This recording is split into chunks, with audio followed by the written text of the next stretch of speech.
우리가 요한복음 27번째 시간으로 누구의 영광인가 라는 제목으로 같이 말씀을 나누도록 하겠습니다. 지금 초막절에 있었던 이야기가 계속해서 이어지고 있습니다. 예수님께서 유대인들이 예수님을 죽이려고 하여 이 유대에 있지 아니하시고 갈릴리로 내려오셨다. 그렇게 7장 1절을 시작하면서 말씀하고 있었습니다. 갈릴리로 내려오셨어요. 그 이유는 유대인들이 예수님을 죽이려 했기 때문이라 그랬고, 제가 그 말씀을 드리면서 예수님이 죽을까봐 무서워서 내려온 것은 아니다 라고 말씀을 드렸어요. 이유는 하나님의 때가 차지 않았기 때문에. 그래서 요한복음은 이 때에 대해서 계속해서 이야기합니다. 이 가나 혼인잔치의 첫 번째 표적을 행하실 때도 마리아가 포도주가 끊어졌습니다 할 때 예수님이 하신 말씀이 내 때가 이르지 아니하였나이다. 그런 말씀을 하세요. 이 요한복음은 그 때에 대해서 굉장히 강조를 많이 하는데, 예수님께서 갈릴리에 내려와 계실 때에도 제 동생들이, 형제들이 올라가서 유명해지려면 올라가서 이야기하십시오 그랬더니 내 때가 이르지 않았다라고 말씀을 하셨어요. 내 때가 이르지 않았다라고 말씀하시고서는 예수님께서 다시 이 형제들이 올라가고 난 후에 예수님도 올라갑니다.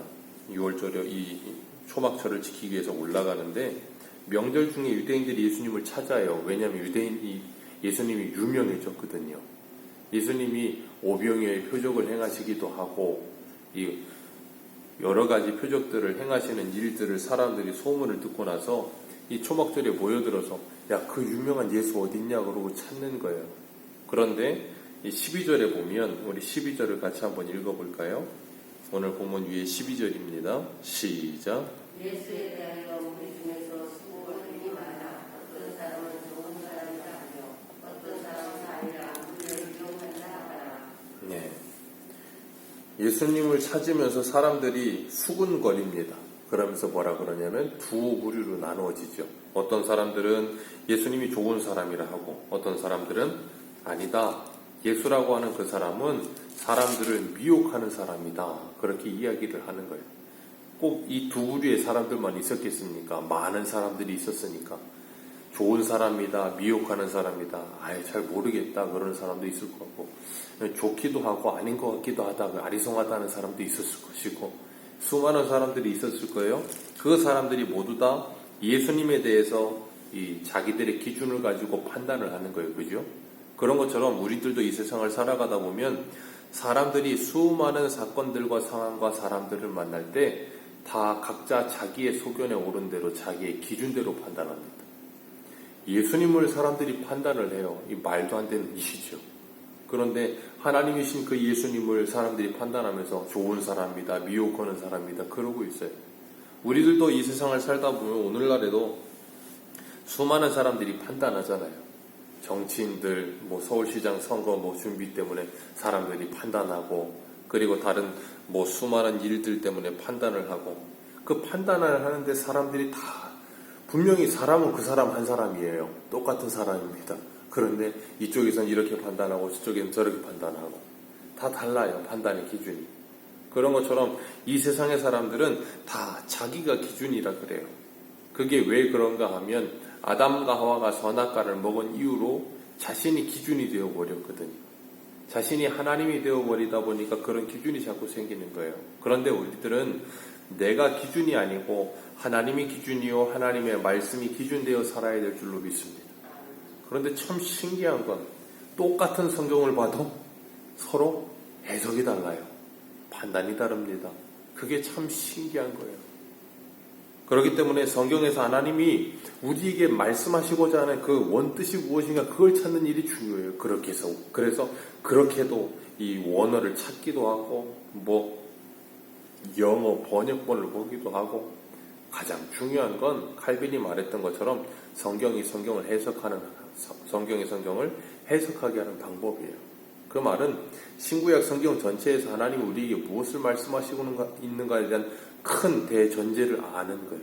그걸 알게 될 때 우리는 그 대전제에서 벗어나지 않고 하나님의 말씀을 이해하게 되는데, 초막절에 예수님께서 성전에 올라가셔서 하신 일이 뭐냐면 사람들을 가르치세요. 어디서 가르치세요? 성전에서 가르치십니다. 7장 1절에 분명히 유대인들이 예수님을 죽이려 함으로 유대에서 내려와서 갈릴리에 거하셨다 그랬는데, 다시 유대에 올라오셔서는 사람들이 가장 많은 성전에 서셔서 말씀을 가르치세요. 그걸 통해서 우리가 7장 1절에 예수님이 도망치듯이 죽음을 면하려고 오시지 않았다는 걸 분명히 알 수가 있는 거예요. 사람들을 가르치는데 사람들이 수군거립니다. 왜 수군거리는가 하면 예수님이 15절에 배우지 않은 사람이라는 거예요. 근데 어떻게 글을 아느냐는 거예요. 네, 사람들의 기준은 항상 이래요. 저 배우지도 않았는데 일자무식인데 어떻게 저렇게 말을 잘하고 어떻게 저렇게 성경을 잘 알고 어떻게 저렇게 가르치느냐는 거예요. 오늘날도 그렇잖아요. 사람들을 판단할 때 학위가 있느냐, 뭐가 있느냐, 아니면 어디서 뭘 했느냐, 유혹을 갔다 왔느냐, 마냐, 그런 걸 가지고 사람을 그렇게 판단을 해요. 그러다 보니까 그거 안 쌓으면, 그거 한 줄이라도 안 적으면 뭐 안 되는 줄 알고 있는 그런 어리석은 생각을 하는 사람들이 대부분이죠. 당시 이스라엘 백성들이 사용하던 언어는 히브리어가 아니고 아람어였어요. 바벨론에 끌려가서 70년 살고 돌아와서 그 사람들의 언어가 바뀌어서 아람어를 쓰기 시작했거든요. 그러다 보니까 구약 성경은 히브리어로 적혀 있으니까 일반인들은 이 성경, 구약 성경을 잘 읽을 수가 없었던 거예요. 그러다 보니까 이 히브리어를 특별히 배우지 않으면 구약 성경을 잘 읽지 못하는 상태에 있는데, 예수님은 또 이 유대에서 난 것도 아니고 갈릴리 출신이잖아요. 빈민촌 출신에다가 교육도 받지 못했고, 그러니 히브리어도 잘 모를 거라고 생각을 했고, 그러면 당연히 구약 성경도 잘 알 수가 없고, 그런데 예수님께서 어떤 능력을 행하시는 분으로 소문이 났었는데 보니까 성경에도 정통한 거예요. 그러니까 사람들이 야, 저거 어떻게 성경을 저렇게 잘 알아? 그렇게 되는 거예요. 그런데 예수님께서 16절에 뭐라 그러세요? 내 교훈은 내 것이 아니요 나를 보내신 이의 것이니라. 내 것이 아니고 하나님 아버지께서 내게 말씀하시는 것이다 라고 말씀을 하시는 거예요. 그럼 17절에 사람이 하나님의 뜻을 행하려면 이 교훈이 하나님께로부터 왔는지 내가 스스로 말함인지 알리라 라고 말씀하세요. 그걸 아는 방법이 18절에 뭐라 그러세요? 자기 영광을 구하는지 아니면 하나님의 영광을 구하는지 보면 분명히 알 수 있다라고 말씀하시는 거예요. 스스로 말하는 자가 자기 영광을 구하는 거였다면 그 속에 불의가 있을 것이고, 그렇지 않다면 불의가 없을 것이다 라고 말씀을 하세요. 그런 것처럼 이 스스로 말하는 자가 자기 영광을 찾기 위해서, 자기의 어떤 대단함을 드러내기 위해서 율법을 지키는 것이라면 그것은 뭐 한다는 거예요? 헛일이라는 거예요. 불의가 가득하다는 말이에요.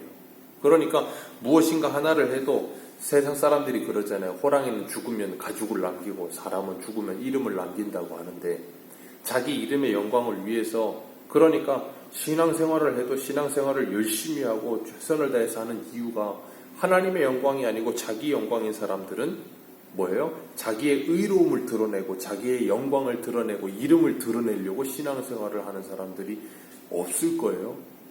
그런데 간혹 있는 사람들도 있더라는 거예요. 그러다 보니까 뭐 하는가 하면 자기가 유명해지지 않으면 견디지를 못해요. 자기를 알아주지 않으면 견디지를 못합니다. 인정을 안 해주면 견디지를 못하는 거예요. 제가 예전에 사도행전 하면서 그걸 거지근성이다 그랬어요. 인정에 목말라 있는, 메말라 있는 사람들. 그런데 그리스도인들은 그렇지 않다 그랬어요. 그 이유는 뭐냐면 하나님이 우리를 인정하세요. 하나님이 우리를 인정하세요. 그거면 된 거예요. 그렇기 때문에 자기의 영광을 위해 살지 않고 하나님의 영광을 위해 사는 사람들이 되는 거예요. 그래서 우리가 찬송하는 것처럼 이름도 없이 빛도 없이, 그 찬송을 괜히 하는 게 아니잖아요. 정말 하나님의 이름의 영광이 드러날 수만 있다면 그런 삶을 사는 사람들은 하나님의 영광을 위하여 그리고 이웃을 위하여 우리의 인생을 아름답게 사용하게 되어지는 거예요. 이 세상의 사람들도 겉모습은 다른 사람을 위해 살아요. 우리가 무엇인가 서비스업을 할 때도 내가 돈 벌기 위함이긴 하지만 다른 사람에게 도움을 주잖아요. 운전을 하시는 분들도, 병원에서 일하시는 분들도, 변호사들도 다 자기의 유익을 위해서 일하지만 그게 궁극적으로는 내 배를 채우기 위한 거지만 다른 사람을 위해 주는 척을 하면서 돈을 벌잖아요.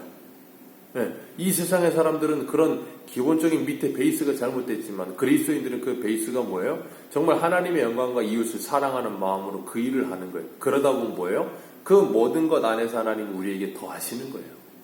그러니까 우리들은 돈이 목적이 아니고 하나님과 이웃 사랑을 위해 살다 보면 그 모든 것들이 뭐예요? 저절로 따라오게 되는 거예요. 그래서 기독교가 들어간 국가들마다 잘 살게 된다 하는 이유가 뭐냐면 돈이 목적이 되어 살지 않지만 하나님의 영광을 위해서 내게 주신 자리에서 최선을 다해 일하고 이웃을 섬기기 위해서 최선을 다해 일하다 보면 뭐예요? 저절로 물질은 따라오는 거예요. 그건 당연한 거잖아요. 잠언도 말하고 있는 것처럼. 그리고 그 물질이 들어왔을 때 우리는 우리만을 위해 사용하지 않고 하나님을 위해서 그리고 그 물질을 통해서 어려운 곳을 흘려보내며 하나님 사랑과 이웃 사랑을 또 실천하며 살아요. 그게 그리스도인이 살아가는 생활 양식이에요. 그래서 바울은 고린도전서 10장 31절에 그런즉 너희는 먹든지 마시든지 무엇을 하든지 하나님의 영광을 위해서 하라 그렇게 말씀하시는 거예요. 오늘 19절에 보면 예수님께서 이런 말씀을 하세요. 모세가 너희에게 율법을 주지 아니하였느냐 그러면서 너희 중에 율법을 지키는 자가 없도다 그렇게 말씀을 하세요. 너희들이 그렇게 자랑하는 모세, 그 모세가 율법 줬냐? 하나님이 율법, 모세를 통해 줬지만 어쨌든 너희들에게 모세가 율법을 줬는데 너희들은 그 율법을 지키는 자가 하나도 없도다 그러세요. 어떻게 율법을 지키는 자가 하나도 없겠어요? 근데 율법을 지키는 자가 없도다 그렇게 말씀을 하세요. 그 말은 뭐냐면 너희들은 율법의 정신이 뭔지를 모른다 그 말이에요. 이 사람들은 율법 열심히 지키고 있어요. 모세 율법대로 지금 뭘 지키고 있다고요? 명절, 중간이라 그렇게 14절에 말하고 있잖아요. 그 명절이 뭐예요? 초막절, 수장절, 1년에 3차례씩 6월절, 오순절, 수장절 열심히 지키고 있어요. 그런데 이 절기를 열심히 지키고는 있는데 그 절기를 왜 지키라고 하셨는지를 잊어버린 거예요. 그 절기의 목적과 의도를 잊어버린 거예요. 그러니까 뭐만 해요? 율법을 문자적으로 지키고만 있는 거예요. 그런 사람들을 율법주의자들 그러는 거예요. 그러니까 하나님이 이 율법이라는 큰 이 법조항 안에다가 하나님의 긍휼과 자비와 사랑을 담아 그것을 지키라고 주셨는데 그 안에 있는 더 중요한 뜻은 예수님께서 마태복음에 말씀하신 것처럼 의와 인과 신은 버리고 그 껍데기만을 지키고 있는 상태에 있는 거예요. 그것을 주님은 19절에 율법을 주었으나 율법을 지키지 않는다라고 말씀하시는 거예요. 그래서 주님께서 뭐라 그러세요? 19절 하반절에 너희가 어찌하여 나를 죽이려 하느냐. 율법은 뭐라고 말씀하세요? 예수님께서 마태복음 22장에 그러잖아요. 한 율법사가 와서 율법 중에 가장 큰 계명이 뭡니까? 그랬더니 예수님이 뭐라 하세요? 첫째는 마음을 다하고 뜻을 다하고 힘을 다하여 주 너의 하나님을 사랑하라. 둘째는 이와 같으니 내 이웃을 내 몸과 같이 사랑하라. 이것이 온 율법과 선지자들의 강령이라 그러셨거든요. 그러니까 율법이란 뭐라는 거예요? 하나님 사랑과 이웃 사랑이라는 거예요. 그런데 너희들이 모세가 너희들에게 율법을 줬는데 너희들은 그 율법을 지키는 자가 없도다. 그러면서 뭐라 그래요? 왜 그 말씀하세요? 너희는 나를 왜 죽이려고 하느냐? 하나님을 사랑하고 이웃을 사랑하라고 했는데 너희들에게는 이웃 사랑이라는 게 찾아볼 수가 없구나. 아니 율법을 지킨다고 하면서 이웃을 죽이려고 들어요. 우리가 사도행전 하면서도 말씀을 드렸지만 사도 바울이 구류되어서 2년 동안 가이사랴에 있는 동안 대제사장들이 변하질 않아요. 2년 전에도 바울을 죽이려고 했고 총독이 바뀐 후에도 2년이 지났는데도 수없이 많이 율법을 지켰을 거고 수없이 많이 제사를 드렸을 텐데도 불구하고 여전히 바울 죽이려는데 눈이 벌게져 있는 거예요. 그러니 그들은 뭐하고 있는 거예요? 열심히 율법을 지킨다고 말은 하지만 하나님이 그들을 너희들은 율법을 지키지 않는다라고 말씀하시는 거예요. 너희들은 나를 사랑함이 없다라고 말씀하시는 거예요. 그런 사람들이 나중에 가면 뭐라 그러겠어요? 내가 너희들을 도무지 알지 못하노라 그러시겠죠. 하나님을 안다고 하지만 아무것도 모르는 어리석은 상태. 그래서 호세아가 여호와를 알자 힘써 여호와를 알자 그런 거예요. 예수님은 호세아의 6장의 말씀을 인용하면서 뭐라 그러세요? 나는 인애를 원하고 제사를 원하지 않으며 번제보다 하나님을 아는 것을 원한다 하시는 말씀이 너희들이 무엇인지 알았으면 좋았으려니와 그런 말씀을 하시잖아요. 오늘 보면 19절에 이 바울을 죽이려는 그들의 열심 얼마나 대단합니까? 이들이 왜 예수님을 죽이려고 해요? 죽이려는 이유는 근본적인 건 뭐냐면 자신들이 기분 나쁜 거예요. 왜 기분이 나쁘냐면 자기들이 세워놓은 이 기준을 예수님이 와서 깨트려 버리고 있거든요. 안식일을 지켜야 되는데 안식일날 뭐 했어요? 베데스다에서 38년 된 병자를 고쳐버렸잖아요. 그래가지고 그것 때문에 지금 여기 21절 말씀 같이 읽습니다. 21절입니다. 시작.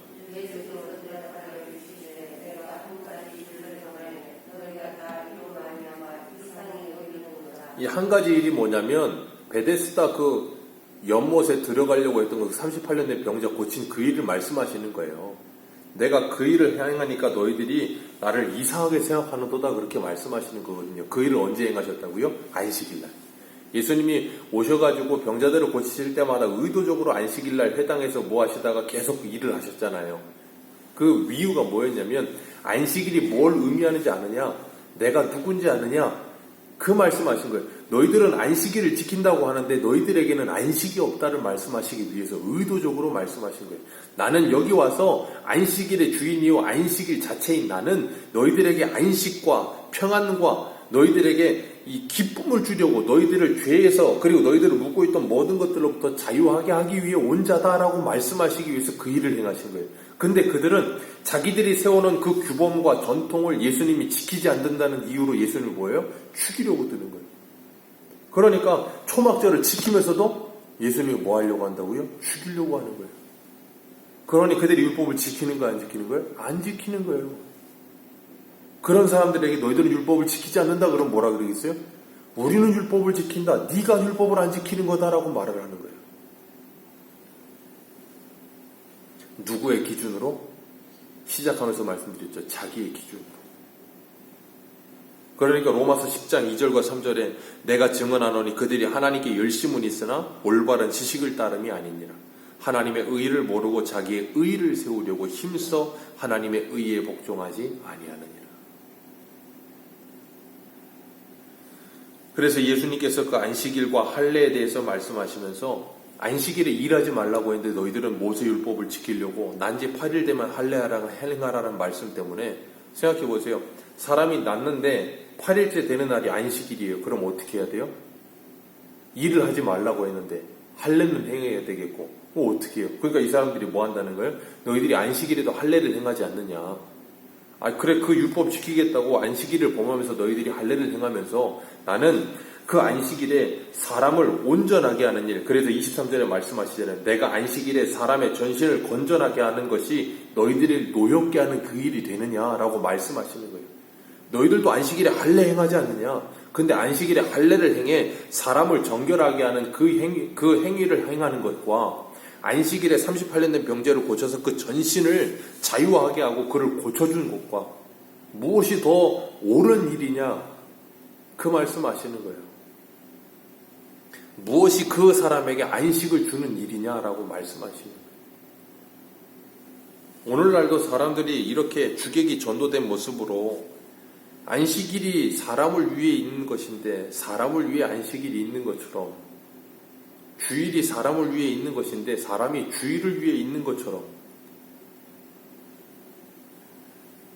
하나님은 우리들에게 주일을 주신 이유가 주일을 통해서 주님이 주시는 예수 그리스도 안에서 참된 안식과 기쁨과 평안을 누리며 우리를 구원하신 우리를 창조하신 그 하나님을 기뻐하며 감사함으로 예배하고 찬송하고 영광 돌리라고 우리에게 주일을 주신 거예요. 그러면 그 주일 하루를 통해서 온전히 그 하루를 지키면서 하나님께 기뻐하고 감사하며 찬송하며 하루를 보내야 되는데 그냥 오늘날은 주일을 지킨다는 의미가 뭐예요? 예배 한번 드리면 주일 지킨 게 돼버리는 거예요. 그러니까 오늘날의 이 모습과 이 사람들의 모습과 오늘날의 우리의 모습은 별반 다르지 않은 것은 아닌가 하는 생각을 해봐요. 안식일의 주인이신 예수님께서 우리에게 오셔서 진정한 안식을 주셨는데도 그걸 누리지 못하는 연약함의 모습들, 주님께서 그 모든 연약함을 벗어버리라 하시는 거예요. 안식일은 지킨다 하면서 안식일은 없고 초막절을 지킨다 하면서 초막절의 의미도 모르고 그래서 주님께서 24절에 뭐라 그러세요? 외모로 판단하지 말고 공의롭게 판단하라. 눈에 보여지는 것이 전부가 아니다. 하나님이 왜 율법을 주셨는지 그 참 뜻과 예수님께서 왜 이런 일들을 행하셨는지 그 의미를 분명하게 알지 못하면 그들이 예수님을 죽이려는 일, 사도 바울에게 주님께서 그래서 뭐라 그러셨어요? 네가 뒷발질하여 가시채 치기가 네게 고생이라 그러셨잖아요. 시간을 낭비하고 세월을 낭비하며 살게 되는 거예요. 우리들이 이 세상을 살아가면서 잊지 말아야 될 것, 외모로 판단하지 말라 그러셨어요. 주님께서 하나님께서 이 사무엘에게도 그러시잖아요. 사람은 외모를 보거니와 나 여호와는 그 중심을 보느니라. 외모가 어떻고 형식이 어떻고 그 사람이 행하는 액션이 어떤 게 중요하지 않아요. 그것보다 그 사람의 마음과 생각이 어떤가. 주님은 그걸 감차야 하세요. 그래서 주님께서 우리에게 말씀하세요. 외모로 판단하지 말고 보이는 것으로 판단하지 말고 우리가 본다 할 때도 여러 가지가 있잖아요. 이 시선으로 눈으로 보여지는 사물을 보는 것도 있지만 우리의 관점, 내가 가지고 있는 생각으로 세상을 바라보는 관점이라는 것도 있다고요. 그렇기 때문에 내가 육신의 시각으로 보는 것 아니면 내 생각으로의 관점 아니면 나의 견해 그런 걸 가지고 판단하지 말고 뭐 하라고요?